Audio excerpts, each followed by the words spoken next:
Yannick Lullian, 49 ans, donc 2 enfants et je vis à Paris.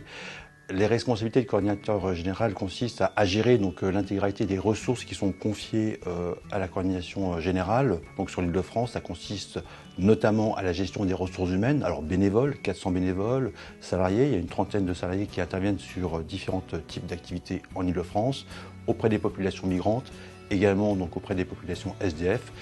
Et enfin, c'est de s'assurer de la bonne utilisation de ces ressources, notamment financières, en rendant des comptes réguliers à la fois aux bailleurs institutionnels et également aux donateurs.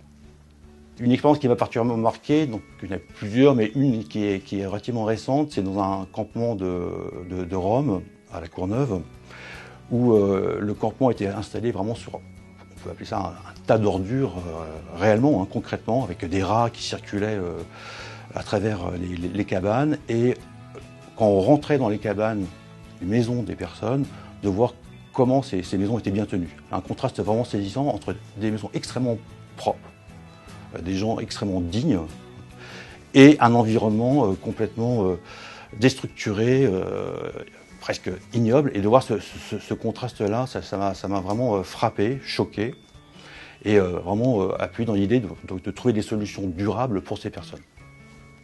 Les atouts de Médecins du Monde, c'est la liberté. Dans un cadre, mais la liberté de pouvoir innover, la liberté de pouvoir trouver d'autres façons d'agir pour aider les populations les plus défavorisées, dans un cadre qui est donné, avec des moyens qui sont ceux de Médecins du Monde, pour faire évoluer les choses, on espère, dans le bon sens.